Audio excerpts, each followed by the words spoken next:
नमस्कार. आज आपण करणार आहे तर चमचमीत अशी वांग्याची भाजी करणार आहे. तो ऑफिसच्या डब्यासाठी किंवा मुलांच्या टिफिनसाठी झटकीपट अशी 10 मिनटामध्ये तयार होती. अशीच वांगा मसाला जर केला तर मुलं रोज हेच मागतील. अशी चवीला भन्नाट अशी होती. हे रेसिपीला सुरुवात करू. हे 250 ग्राम वांगे घेतलेले. ते बारीक वांग्याची भाजी करणार आहे मी. तुम्हाला मोठे आवडत असेल तर मोठे घ्यायचे. याला 2 ते 3 पाण्याने स्वच्छ धुवून पुसून घेतलेले. तो अर्धी वाटी खोबऱ्याचा किस घेतलेला आहे. अर्धी वाटी शेंगदाणे घेतलेले. तो मीडियम साईजचे 2 कांदे घेतात बारीक कापून. 1 मोठा चमचा कांदा लसूण मसाला, 7 ते 8 लसणाच्या कळ्या, 1 इंच अद्रक, 1 छोटा चमचा जिरे, 10 ते 12 कढीपत्त्याचे पानं, 1 चमचा लाल तिखट, चवीप्रमाणे मीठ आणि बारीक चिरलेली कोथिंबीर घेतलेली. एवढं साहित्य लागतं आपल्याला वांग्याची भाजी करण्यासाठी. सगळ्यात पहिले शेंगदाणे टाकून घ्यायचे कढईमध्ये आणि बारीक गॅसवरती खरपूसाचे शेंगदाणे भाजून घ्यायचे. जास्त असं करपून द्यायचं नाही तर बारीक गॅसवरती चांगले भाजून शेंगदाणे घेणार येतं. शेंगदाणे भाजून झाले त्याचा गार करण्यासाठी ठेवून टाकू. त्याचं कढईमध्ये खोबऱ्याचा किस पण टाकायचा. बारीक गॅसवरती खोबऱ्याचा किस भाजायचा कारण पटकन असं किस भाजलं जाते. चांगला असं खोबऱ्याचा किस भाजला की शेंगदाणे आणि खोबऱ्याचा किस गार करून घेणार आहे. इथं हे दोन्ही गार झालं की मिक्सरच्या भांड्यामध्ये शेंगदाणे टाकून घ्यायचे आणि खोबऱ्याचं किस तेही टाकून घ्यायचं. त्यासोबत अद्रक लसूण कोथिंबीर टाकायची, थोडीशी कढीपत्ता टाकायचा. कढीपत्ता वाटण्यामध्ये टाकायचं म्हणजे खूप छान असं चवीला भाजी तयार होती. आणि त्यामध्ये थोडंसं मीठ टाकायचं. मीठ टाकलं म्हणजे आळणी मसाला होत नाही. आणि थोडंसं नंतर टाकणार आहे पण हे मिक्सरला वाटून घेणार आहे. ते पान न घालतं मिक्सरमध्ये वाटायचं कारण शेंगदाणे आणि खोबऱ्याला तेल सुटतं त्यामुळे चांगलं वाटलंच होतं. बारीक चांगलं वाटून झाले. पाणी वापरायचं नाही. पाणी न वापरता चांगलं वाटून घेतलं नाही. वांगे चिरायला घेऊ. वांग्या साईडचे पहिले काटे काढून घ्यायचे कारण वांगं जर शिजलं तर काटे टोचणे शक्यता असते म्हणून सगळे वांग्याचे काटे काढून घेणार आहे इथं. आणि ते डेट पण अर्थ काढून घेतलेलं आहे. आणि असं मधनं चिर देऊन घ्यायचं. हे 4 भाग करायचे आणि आतमध्ये किडकं किंवा खराब आहे ते बघायचं. पाण्यामध्ये वांगे टाकणार नाहीत आपण, डायरेक्ट ह्यात मसाला भरून घेणार येतं.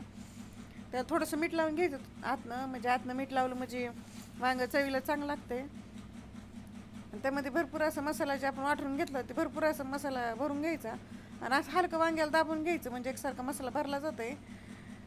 या पद्धतीने सगळे वांगे मसाल्यामध्ये भरून घेतलेले आहेत.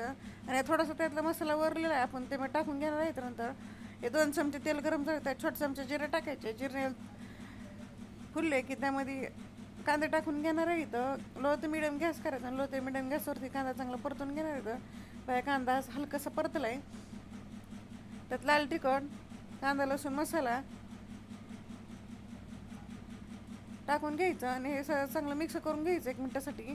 जास्त काय मिक्स करायचं करत नाही. फक्त एकसारखं झालं की लगेच त्यामध्ये वांगे टाकून घेणार आहे. इथं हे सगळे वांगे टाकायचे. वांगे टाकले की त्याला 1 मिनटासाठी कांद्यासोबत परतून घेणार आहे. इथं वांग्याला या पद्धतीने चांगलं वांग्याला परतून झालं कांद्यासोबत की जे उरलेला मसाला होता ते इथं आपण त्यामध्ये टाकून घेणार आहे. इथं ते टाकून पण चांगलं मिक्स करून घ्यायचं.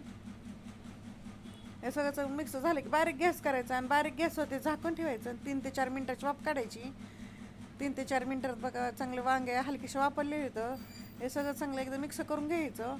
त्यामध्ये पाणी टाकणार आहे. पाणी टाकताना गरमच पाणी घ्यायचं, अजिबात थंड पाणी घ्यायचं नाही आहे. आणि वांगे शिजण्यापुरतं पाणी टाकायचं. 1 वाटीभर पाणी टाकलेलं आहे गरम. आणि थोडंसं मीठ जे राहिलं होतं ते टाकून घ्यायचं. हे सगळं चांगलं मिक्स करायचं आणि गॅस बारीक ठेवायचा. बारीक गॅसवरती 3 ते 4 मिनटासाठी वांगे शिजवून घेणार आहे. 3 ते 4 मिनटात बघा चांगले वांगे शिजले तर एका साईडचे शिजले. तर आता हे सगळं चांगलं मिक्स करून घ्यायची. वरची बाजू खाली करायची म्हणजे दुसऱ्या बाजूकडून चांगले असे वांगे शिजले जातं. आणि अजून झाकण ठेवायचं आणि 3 ते 4 मिनटासाठी दुसऱ्या बाजूकडून वांगे शिजवून घ्यायचे. पाहू शकता 7 ते 8 मिनटांनी चांगली वांग्याची भाजी तयार झाली आणि सगळे चौकून एकसारखी शिजलेली.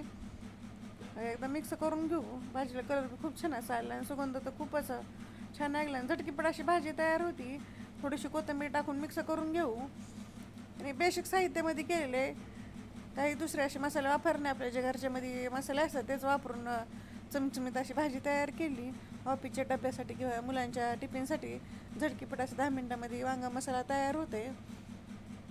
हे माझी रेसिपी कशी वाटली कमेंटमध्ये नक्की सांगा. लाईक करा, शेअर करा आणि चॅनल सबस्क्राईब करा आणि बेल आयकॉन दाबायला विसरू नका.